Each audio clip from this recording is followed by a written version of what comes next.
Assalamualaikum warahmatullahi wabarakatuh. Apa kabar anak-anakku, calon-calon entrepreneur?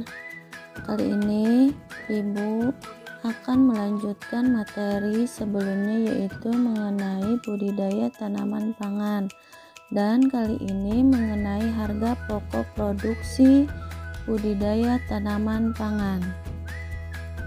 Yang seperti kalian tahu bahwa harga pokok produksi adalah biaya-biaya yang dikeluarkan mulai dari pengadaan bahan baku hingga proses akhir produksi siap untuk dijual. Dan kali ini Ibu akan memberikan perhitungan biaya budidaya tanaman pangan, yaitu kentang. Pertama, asumsinya lahan yang digunakan seluas 500 meter persegi dengan sistem sewa sebesar 700.000 per bulan.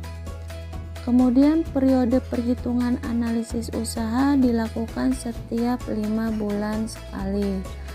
Lalu pendapatan dalam satu periode diasumsikan berdasarkan penjualan produksi atau panen kentang dan penjualan bibit kentang. Nah, panen kentang dalam satu periode kita asumsikan sebanyak 13.000 kg dengan harga jualnya per kilo Rp4.500. Kemudian bibit kentang yang dapat dijual atau yang terjual sebanyak 2.000 kg dengan harga jualnya Rp9.000 per kilo. Dan perhitungan biayanya, biaya investasi terdiri dari alat pertanian, ember, timbangan, karung, terpal, sprayer, dan diasumsikan total biaya investasi sebesar Rp2.245.000. Kemudian biaya tetapnya diasumsikan Rp4.133.681 dan biaya variabel totalnya diasumsikan Rp39.1.900, sehingga total biaya operasional per periode, di mana total biaya tetap ditambah biaya total variabel sebanyak Rp43.185.581. Sekarang kita lihat pendapatannya. Pendapatan per periode diketahui itu mencari pendapatan yaitu jumlah yang terjual dikali harga kentang. Tadi jumlah yang terjual kentang sebanyak 13.000 kg dikali harga kentangnya 4.500 per kilo, maka didapat pendapatannya dari hasil panen kentang sebanyak Rp58.500.000. Lalu untuk pendapatan dari hasil bibit kentang tadi diasumsikan 2.000 kg dikali Rp9.000 per kilonya, maka pendapatan dari hasil bibit kentang sebanyak Rp18 juta. Dan total pendapatan atau keseluruhan pendapatan sebanyak Rp76.500.000, di mana total pendapatan itu dari hasil panen ditambah hasil bibit kentang. Sekarang keuntungannya.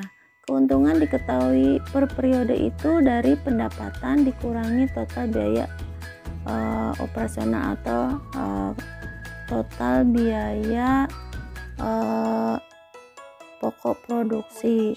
Tadi pendapatan totalnya Rp76.500.000, kemudian dikurangi biaya operasional Rp43.185.581. maka keuntungannya per periode itu sebanyak Rp33.314.419. Nah, itu perhitungan dari asumsi dari tanaman pangan yaitu kentang. Sekarang pemasaran produksi tanaman pangan. Nah, bagi wirausaha agrobisnis pertanian, pasar merupakan tempat menyalurkan hasil produksi. Ada beberapa saluran distribusi yang umum digunakan dalam agrobisnis pertanian, yaitu ada saluran distribusi langsung, ada saluran distribusi pasar tidak langsung, dan eksportir. Nah,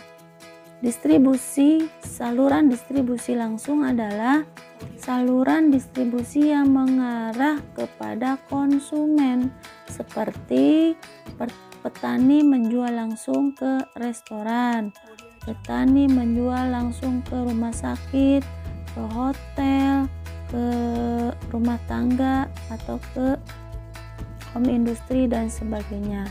Dan saluran ini banyak dilakukan oleh wirausaha dalam skala kecil, namun tidak menutup kemungkinan ada juga yang bekerja sama dengan pengusaha-pengusaha lain, yaitu dalam skala besar. Saluran distribusi yang tidak langsung adalah saluran yang menggunakan jasa distributor dalam pemasaran barangnya ke konsumen, seperti pasar tradisional, swalayan, pedagang pengecer, dan koperasi. Dan jasa distributor ini biasanya lewat pengepul, ya, tidak langsung dijual langsung ke konsumen akhir. Kemudian saluran eksportir adalah bertujuan untuk meraup pasar luar negeri. Untuk melakukan ekspor hasil produksi agrobisnis pertanian diperlukan standar mutu dan persyaratan yang dikeluarkan oleh negara. Tujuannya yang terhadap kualitas produk agrobisnis pertanian. Sekarang media dalam hal pemasaran tidak kalah penting. Seringkali keterbatasan informasi, sarana transportasi, dan komunikasi menyebabkan harga hasil produksi pertanian dihargai murah oleh pedagang pengumpul atau pengepul. Maka untuk mengatasi hal tersebut, para wirausaha agrobisnis dapat memanfaatkan perdagangan secara online atau e-commerce. E-commerce dapat menjadi solusi dari panjangnya rantai pasokan yang menyebabkan harga produk menjadi tinggi.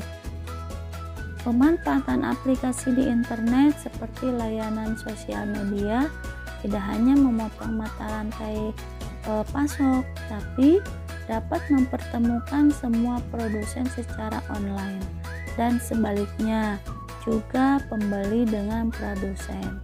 Nah, hanya ini saja kali ini yang dapat Ibu paparkan. Terima kasih. Salam entrepreneur. Wassalamualaikum warahmatullahi wabarakatuh.